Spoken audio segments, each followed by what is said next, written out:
Straight of Hormuz திறந்துவிடப்பட்டிருக்கு. அமெரிக்காவுக்கும் ஈரானுக்குமான இந்த பலவர்ஷ போர் முடிவு கொண்டு வரப்பட்டிருக்கு. பெட்ரோல் டீசலில் ஏறுறதுக்கும் நம்ம விட்டு குக்கிங் கேஸோட விலை ஏறுறதுக்கும் எல்லாத்துக்குமான ஒரு முற்றுப்புள்ளி வைக்கப்படும். உலகம் மறுபடியும் அமைதியாகவும் சந்தோஷமாகவும் இருக்கும் என்று அமெரிக்காவோட பிரசிடென்ட் டொனால்ட் ட்ரம்ப் ஒரு ட்வீட் போட்டிருக்காரு. அவரே சொல்கிறாரா? Very good brilliant.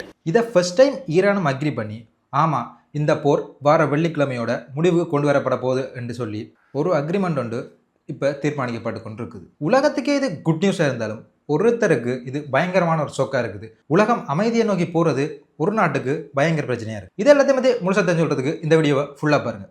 அப்படியே சப்ஸ்கிரைப் பண்ணால் பார்த்துருந்தீங்களா? சப்ஸ்கிரைப் பண்ணி சப்போர்ட் பண்ணுங்கள். முதல் விஷயம் என்னென்னு பார்த்தீங்கன்னா, ட்ரம்போட ட்வீட்டில் இருந்து ஆரம்பிக்கலாம். ஸ்ட்ரைட் ஆஃப் ஹோர்முஸ் திறந்து விடப்பட போது உலகத்தில் இருக்கிற எல்லா கப்பல்களும் என்ஜினை ஸ்டார்ட் பண்ணுங்க, உலகம் முழுக்க இனி ஆயில் ஃப்ளோ ஆகட்டும் அப்படின்னு சொல்லி டொனால்ட் ட்ரம்ப் ஒரு ட்வீட் போட்டிருக்கார். உலகத்தில் இதுவரைக்கும் எந்த ஒரு பிரச்சனை செய்யாதையும் ஈரான் அமெரிக்கா பிரச்சனை இதுவரைக்கும் 1970ஆம் ஆண்டிலிருந்து நடந்து வந்த ஒரு பிரச்சனை.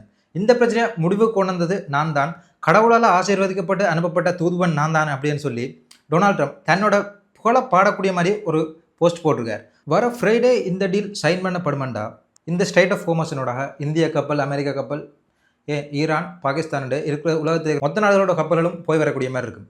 ஏனெண்டா இதுதான் உலகத்துக்கு வர மொத்த எனர்ஜி ஃபங்க்ஷனில் 20% ஆஃப் த எனர்ஜி இந்த ஸ்ட்ரைட் ஆஃப் ஹோர்முஸ் உடைய தான் ட்ராவல் ஆகி கொண்டிருக்கு. ஆனால் இருந்தாலும் ஸ்ட்ரைட் ஆஃப் ஹோர்முஸை திறந்து விட்டது தான் என்று சொல்லி பெருமையாக பேசி கொண்டிருந்தாலும் இது ஒரு பெரிய விஷயமா இருந்தாலும் உண்மையாக பார்க்க போனால் இந்த ஸ்ட்ரைட் ஆஃப் ஹோர்முஸை இது வரைக்கும் யாருமே மூடினதில்லை. இவரே தான் ஸ்ட்ரைட் ஆஃப் ஹோர்முஸை மூடிட்டு இப்போ 108 நாள் முடிஞ்சதுக்கு பிறகு அமைதி உடன்படிக்கைன்னு சொல்லி போட்டு ஸ்ட்ரைட் ஆஃப் ஹோர்முஸை திறந்து தான் கடவுளோட தூதுன்ற மாதிரி சொல்லி கொண்டிருக்கிறார். ஈரான் சைட் பார்த்தோம்னா இவங்களுக்கு பெரிய தோல்வி ஏற்பட்டிருக்கான்னு கேட்டால் இல்லையா சொல்லணும். இவங்க இந்த போரில் நிறைய விஷயத்தை அச்சீவ் பண்ணியிருக்காங்க. அது என்னென்னா, முக்கியமான விஷயம் என்னென்னா 12 பில்லியன் ரூபாயான சொத்துக்களை ஈரான் ஒரு பயங்கரவாத நாடு, இந்த நாட்டோட எந்த பிஸ்னஸ் பண்ணக்கூடாதுன்னு சொல்லி அமெரிக்கா போட்ட சட்டத்துக்கான இப்போ வெவ்வேறு நாடுகளில் இருக்கிற அக்கௌண்ட்டில் இருக்கிற பணங்கள், சொத்துக்கள்ன்றது எல்லாமே ஃப்ரீஸ் பண்ணப்பட்டிருக்கு அந்த நாட்டு வங்கிகளால். இந்த மாதிரி இப்போ இந்த உடன்படிக்கையில் என்னென்ன போட்டிருக்காருன்னா, இந்த உடன்படிக்கையில் அதை ரிலீஸ் பண்ண சொல்லி கேட்டிருக்கணும். அதையும் அமெரிக்கன் பிரசிடென்ட் ஓகே பண்ணி இதை ரிலீஸ் பண்ணுறதுக்கு ஓகே சொல்லியிருக்காரு. 12 பில்லியன் டாலர் பெறுமதியான சொத்துக்கள்லாம் இவ்வளவு ஃப்ரீஸ் பண்ணப்பட்டிருந்த சொத்துக்களும் ரிலீஸ் பண்ணுறது உடன்படிக்கையில் எழுதப்பட்டிருக்கு. இது எங்கே நடக்க போகுதுன்னா சுவிட்சர்லாண்டில் இருக்கிற ஜெனீவாவில் நடக்க போகுது. இந்த உடன்படிக்கை மட்டும் நல்லபடியாக அமைஞ்சுட்டா இலங்கைக்கோ இந்தியாவுக்கோ வெவ்வேறு நாடுகளில் இருக்கிற இப்போ பெட்ரோல், டீசல் விலையெல்லாம் சடுதியான அளவுக்கு குறையிறதுக்கு வாய்ப்பு இருக்குன்னு நம்பலாம். இந்த உடன்படிக்கை நடக்கிறதுல ஒரு நாடுக்கு தான் பயங்கரமான பேக்ஃபயராக இருக்கும். இதண்டா இஸ்ரேலுக்கு தான் இது பெரிய ஒரு பின்னடைவாக இருக்க போகுது. ஏனெண்டா ஈரானுக்கு எதிராக இஸ்ரேல் இருக்க, இஸ்ரேலுக்கு நன்மனாக தான் அமெரிக்கா வந்தது.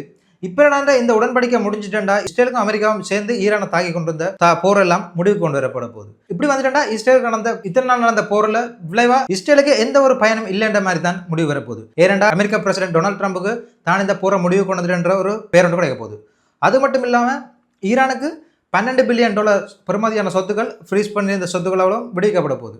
ஆனால் இஸ்ரேலுக்கு பார்த்தோம்னா எந்த ஒரு பயனும் இல்லாமல் வெறும் போர் வீரர்கள் மட்டும் இறந்ததாக தான் முடிய போகுது இந்த போர். ஆனால் இந்த போர் உடன்படிக்கையை லாஸ்ட் மினிட்ல கூட மாறலாம் என்ற ஒரு நம்பிக்கை உண்டு எல்லாருக்குமே இருக்க தான் போகுது. ஏனெண்டா டொனால்ட் ட்ரம்பை நம்பவே இல்லாது. பாப்பம் என்ன நடக்க போகுதுன்றதை நீங்கள் என்ன நினைக்கிறீங்கன்றதை கமெண்ட்ஸில் சொல்லுங்கள். அப்படியே போகிறப்போ இதை சப்ஸ்கிரைப் பண்ணிட்டு போங்க.